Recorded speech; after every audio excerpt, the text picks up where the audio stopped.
તાપી જિલ્લામાં વ્યારા તાલુકામાં તાપી સ્વરાજ news channel દ્વારા એક સર્વે કરવામાં આવી રહ્યો છે, જેમાં તાલુકા પંચાયત, જિલ્લા પંચાયત તથા ધારાસભ્યની સીટ પરથી ચૂંટાયેલા પ્રતિનિધિઓને લોકો કેટલા જાણે છે અને કેટલા ઓળખે છે તે અંગે કેટલાક સવાલ સ્થાનિક લોકોને પૂછવામાં આવ્યા. ત્યારે ઘણા ખરા લોકોએ તો તાલુકા પંચાયત સભ્ય કે જિલ્લા પંચાયત સભ્યો તથા ધારાસભ્યને પણ ઓળખતા ન હોય તેવો ચોંકાવનારો ખુલાસો કર્યો હતો. ઉલ્લેખનીય છે કે આ ચૂંટાયેલા પ્રતિનિધિઓ માત્ર મત લેવા માટે જ જતા હોય છે અને પછી વિજેતા થયા બાદ તો આ ચૂંટાયેલા પ્રતિનિધિઓ ગામમાં જતા જ નથી, જેના કારણે લોકો તેમને ઓળખતા પણ નથી. ત્યારે વ્યારા તાલુકાના સ્થાનિક લોકોએ પ્રશ્નોના જવાબ આપતા જે ચોંકાવનારો ખુલાસો કર્યો છે તે જોઈએ. તમારું નામ? ચૌધરી નિકુંજ. કયા ગામમાં રહેવાનું? બેડકોદર. કયા તાલુકો લાગે? આપણે વ્યારા. તમારા ગામનો સરપંચ કોણ છે તે ખબર છે? હા.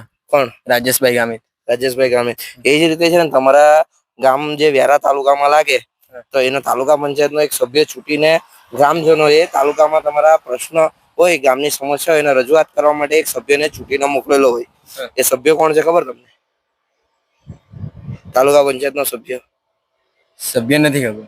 જિલ્લા પંચાયતમાં પણ એ જ રીતે એક સભ્ય છૂટીને મોકલવામાં આવે. એ જિલ્લા પંચાયતનો સભ્ય કોણ છે તે ખબર છે? ના, એટલું બધું નથી ખબર. નથી ખબર. તમારા ગામની અંદર કોઈ દિવસ તાલુકા પંચાયતના કે જિલ્લા પંચાયતના સભ્યો જોવા આવે કે ગામમાં કામ થયા કે નહીં થયા એવું જોયું છે તમે કોઈ દિવસ? ના, નથી જોયું એવું તો. ખાલી નથી જોયું? હા, નાની મોટી સેવા ખાલી જોયેલી છે.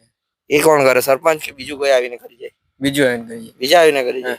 તાલુકા પંચાયત અને જિલ્લા પંચાયતના સભ્ય કોણ છે તેને એ ખબર નથી તમને? ના. ધારાસભ્ય કોણ છે એ તો ખબર હોય ને? ના. ધારાસભ્ય પણ નથી ખબર? ના. તમારું જે ગામ છે એનો ધારાસભ્ય લાગતો ઓળખતો કોણ નથી ખબર તમને? ધારાસભ્ય નથી ખબર. નથી ખબર. જી. હવે ક્યાંક ને ક્યાંક એવું લાગે છે કે આપણા અંદર જયારે આપણે હમણાં છે ને ટૂંક સમયમાં તાલુકા અને જિલ્લા પંચાયતની ચૂંટણી આવવાની છે, તો આપણા પાસે માહિતીનો અભાવ હોય, લોકો આપણને જાગૃત નથી કરતા અને ખાલી આપણો મત લઈ જાય અને પછી દેખાતા નહીં હોય લોકો, એવું કંઈક લાગે ખરું તમને? હા, લાગે ને. મત લીધા પછી લોકો પહેલા એ લોકો વાયદા કરી જાય, પછી એ લોકોનું એ કરે નહીં, એના પછી વાયદા કરી જાય. જયારે ચૂંટણી આવે ત્યારે વાયદા કરી જાય. હા. પછી વાયદા પૂરા કરવા પાછા આવે ખરા ગામમાં લોકો? ના, એના પછી નથી આવતા. હા, કરવાવાળું કરે, મતદાર નહીં કરવાવાળું તો નહીં જ કરે. ચૂંટણીના ટાઈમે એ લોકો પ્રચાર કરવા તો ગામમાં આવતા હોય ને? હા, આવે. પછી એ પ્રચાર પ્રક્રિયા પતી જાય, એ લોકો જીતી જાય પછી આવે ખરા? ના, નથી આવતા. સેલિબ્રેટ કરાવે જાય પછી નહીં આવે. નહીં આવે. એક યુવક તરીકે તમે આવનારો નેતા કેવો હોવો જોઈએ? જો તમે હમણાં મત આપશો, બરાબર, તે તમે કેવા પ્રતિનિધિને છૂટીને તમારા પ્રશ્નોને વાચા તાલુકા કે જિલ્લામાં આપવા જાય તેવું ઈચ્છો? કે એની પોતાની ઈચ્છા રહેવી જોઈએ કે આપણું ગામ કે આપણું ફળિયું ક્યાં પ્રગતિ કરે છે, નામદાડે મજબૂરી શું છે અને કોને લાભાર્થી કોને જોઈતું છે તે. અચ્છા. એ પ્રતિનિધિએ ફરીને પોતે સર્વે કરીને લોકોને ન્યાય અપાવવો જોઈએ કે એમના કામો કરવા જોઈએ, એવું કહેવામાં આવતું? હા. જી. તમારું નામ? ગામિત નિલય. કયા ગામના છો? બેડકોદર. તાલુકો કયો લાગે તમને? તાપી વ્યારા. વ્યારા તાલુકો લાગે છે. હવે તમારા તાલુકા પંચાયતના સભ્યો કોણ છે તે ખબર છે તમને? મારા તાલુકાના સભ્ય નથી ખબર. જિલ્લા પંચાયતના સભ્ય કોણ છે તે ખબર નથી ખબર. તાલુકાની બેઠક કઈ છે તે ખબર છે? નથી. જિલ્લા પંચાયતની બેઠક કઈ છે તે ખબર છે? નથી. સરપંચ કોણ છે તે તો ખબર હશે? એ તો ખબર છે. કોણ છે સરપંચ? અમારા ગામના કે પછી બધાના જ ગામના જોડે? અમારા ગામના તો રાજુભાઈ ગામિત. રાજુભાઈ ગામે. તમારા ધારાસભ્ય કોણ છે? અમારા ધારાસભ્ય તો અહીંયા મોહનભાઈ ડોડિયા નથી કહેતા. મોહનભાઈ ડોડિયા કોકણી. મોહનભાઈ કોકણી. એ તમારા ધારાસભ્ય છે. ઓકે. હવે જે જિલ્લા પંચાયત અને તાલુકા પંચાયતના સભ્ય છે એ લોકોને તમે નહીં ઓળખો એનું કારણ કહેશો? ઓળખવાનું કારણ એવું કે હમણાં તો હાલ એવું કોઈ નથી, એમાં બહુ મતલબમાં કોઈ એવું માણસ પણ નથી કે જે આગળ પડતું કામ કરીને આગળ બતાવ્યું એવું. જુઓ, તમે તમારા ગામમાં ફળિયામાં બધા લોકોને ઓળખો? એ લોકોને કેમ ઓળખો તમે? મળવાનું હોય, સ્વભાવના લીધે. તમે મળતા હોવ છો, એમને કાયમ જોતા હોવ છો એટલે. હવે જો કોઈ તાલુકા પંચાયત કે જિલ્લા પંચાયતનો સભ્ય વારંવારના પણ છોડો કે વર્ષના વચલા દિવસે કોઈક વખત ગામમાં આવતો હોય અને તમારા ધ્યાને આવતો હોય કે પ્રજાને મળતો હોય તો તમને કદાચ યાદ રહી ખરું? તે તો યાદ તો તેના પર ડિપેન્ડ કરે કે કેમ શું કામ મળ્યા અને શું. અત્યાર સુધી તમે તમારા તાલુકા પંચાયતના સભ્યને જોયો છે? 5 વર્ષ પૂર્ણ થવા એવા. ના. જિલ્લા પંચાયતના સભ્યને જોયો છે? કોણ છે તે? નથી જોયો. એટલે આ લોકો જયારે ચૂંટણી હોય છે ત્યારે પ્રચાર કરવા તો આવે છે, પછી દેખાતા છે ખરા? નથી દેખાતા. એટલે આવનારા 5 વર્ષની જેમ પેલા ભૂતની જેમ ગાયબ જ થઈ જતા છે. એટલે ભૂતિયા સભ્ય પણ કહી શકીએ, બરાબર? નામ? ચૌધરી દિવ્યેશ. કયા ગામના છો? વાસ્કો.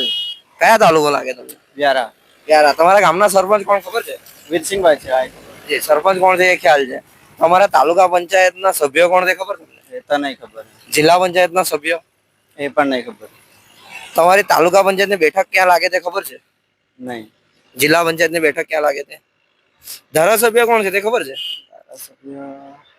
નહીં ખબર. હે ધારાસભ્ય પણ નથી ખબર. તમે હવે તમારા ગામમાંથી ચૂંટીને મોકલેલા હોય તાલુકા પંચાયત અને જિલ્લા પંચાયતના સભ્યોને, બરાબર, તો તમે જ્યારે એ લોકો ચૂંટણીનો માહોલ હોય ત્યારે પ્રચાર પ્રસાર કરવા માટે આવે છે ગામમાં? ત્યારે આવે, પછી તો નહીં આવે. પછી નહીં આવે? પછી નહીં આવે. તમારું ત્યારે આવે. ચૂંટણી હોય ત્યારે? ભાઈ ચૂંટણી પતી જાય પછી નથી દેખાતા? પછી કોઈ નહીં આવે. એ લોકો કેમ નહીં આવે? તો શું ખબર હવે, એ લોકોનું કામ પતી જાય તો પછી ક્યાંથી આવવાના? એટલે તમે એવું કહેવા માંગો એ લોકો ગરજ મતલબી છે? હા, એ લોકોની ગરજ પતી ગઈ એટલે નહીં આવે? પછી નહીં જ આવે ને, ખાલી મત માટે આવે ને. એવું? ત્યારે મત લેવા આવે છે ત્યારે શું વાયદાઓ કરે છે? ત્યારે તો ઘણા બધા વાયદા કરે એમ કે આપશું તે કરી આપશું, ગામમાં આ કરશું તે કરશું, લાઈટ લગાવશું તે લગાવશું. ભાઈ ચૂંટાઈ જાય પછી દેખાતા નથી? પછી તો કોઈ નહીં દેખાય, ખાલી વોટ માટે આવે તો. વોટ માટે? ચૂંટણી તેટલા ટાઈમે આવે, પછી નહીં દેખાય. તો પછી નહીં દેખાય? પછી કોઈ નહીં દેખાય. અચ્છા, તમે એમને ના ઓળખો એનું કોઈ કારણ દર્શાવશો? આવે ત્યારે ઓળખીએ ને અમે. બરાબર છે. હા. એટલે આપણા કદાચ ગામમાં કોઈ લોકો રહેતા કઈ હોય કામ આપણે એ કરી લોકોને આપે તો બી ઓળખીએ. ઓળખીએ એમ. બરાબર. કઈ કામ જ નહીં કરી આપે તો કઈ રીતે ઓળખવાના એ લોકો? તમે તમારો મત આપેલો તો તેનાથી તમને સંતોષ છે કે મેં જે પ્રતિનિધિને મારો મત આપેલો તે મારો મત સારી જગ્યાએ ગયો એવું ના, એવું તો કઈ નથી. નથી? એટલે તમે અત્યારે તો મત આપ્યો તો વેસ્ટ થયો એવું કહેવાય? વેસ્ટ જ ગયું. હા, એ તો વેસ્ટ જ ગયો છે. અને આ જે ચૂંટાયેલા પ્રતિનિધિઓ છે એ તમારા સાથે વિશ્વાસઘાત કરે એવું? હા, એ તો છે. કેમ કે જયારે આવે છે ત્યારે તમને મોટા મોટા આલોચનો મોટી મોટી વાતો કરે છે. તમે કીધું તેમ અમે આ આપીશું પેલું આપી દીધું પણ આપતા કઈ કઈ નથી. નથી. બરાબર છે. હવે આવનારી ચૂંટણીમાં તમે કેવા નેતા કે કેવા પ્રતિનિધિને ચૂંટશો? તો સારા નેતાઓ જ હવે જે કામ કરે, વિકાસ અચ્છા. કરે. તમે એક યુવાન છો તો એવું ધારો ખરા કે કોઈ યુવાન આગળ આવીને ચૂંટણીમાં ઉભો રહે હા, તો અને સારું ગામના પડે ને એના કોઈ વિકાસ યુવાન. કરે? કોઈ યુવાન રહે તો સારું પડે. જો તમને કોઈ મોકો ભણેલો મળે, ગણેલો રહેવા જોઈએ. તમને મોકો મળે ચૂંટણી લડવાનું તો લડશો ખરા? આપણે તો નહીં લડીએ. એવું? આ જ એક યુવાનોની એ કહી શકાય કે જયારે લડવાની વાત આવે, કરવાની વાત આવે ત્યારે એ લોકો પાછળ હટી જતા હોય છે અને એનો ફાયદો બીજા લોકો લઈ જતા હા, હોય. એ તો છે. એવું બને છે ખરું? એવું જ બને છે આમ. કે તમે કહો છો તેમ ધારાસભ્યને નથી ઓળખતા, તાલુકા પંચાયતના સભ્યને નથી ઓળખતા, જિલ્લા પંચાયતના સભ્યને નથી ઓળખતા, એ લોકો માત્ર મત લેવા આવે છે અને પછી ગાયબ થઈ જાય છે. ગાયબ થઈ જાય છે. જી મુકેશ. મુકેશભાઈ, મુકેશભાઈ તમારું ગામ કયું છે? ઊંચાવાડા. ઊંચામાડા. અને તાલુકો કયો છે? બિહારા. વ્યારા. તમારા તાલુકા પંચાયતના સભ્ય કોણ છે તે ખબર છે તમને? તાલુકા પંચાયતનો નથી ખબર. જિલ્લા પંચાયતના સભ્ય કોણ છે તે ખબર છે? અર્જુનભાઈ. અર્જુનભાઈ. અચ્છા, ખોડદળા વાળા અર્જુનભાઈ એ જિલ્લા પંચાયતના સભ્ય છે. ઓકે. તમારા ધારાસભ્ય કોણ છે તે ખબર છે? નથી. તાલુકા પંચાયતની સીટ ઊંચામાળા પોતે છે, ત્યાંથી એક મહિલા ઉમેદવાર છે, બરાબર? તો એ લોકો કોઈ દિવસ ગામમાં આવીને ગામની અંદર શું વિકાસના કામો છે એ બધી ચકાસણી કરે ખરા? જોયા છે તમે એ લોકોને ગામમાં ફરતા? નથી ખબર, મેં કામ પર જતો છું. એટલે તમે ગામમાં રહેતા નહીં એટલે તમને ખ્યાલ નથી. પણ તાલુકા પંચાયતના સભ્યોનું નામ તમને ખબર નથી. મત આપવા જાઓ છો ત્યારે આ લોકો પ્રચાર કરવા માટે તો આવતા હશે ને ચૂંટણી પહેલા? આવે છે ખરા? આવે છે કે નથી આવતા તો મને નથી ખબર, કેમ કે મારી શિફ્ટ ડ્યુટી ચાલે હા, એટલે મને નહીં ખબર. સારું સારું.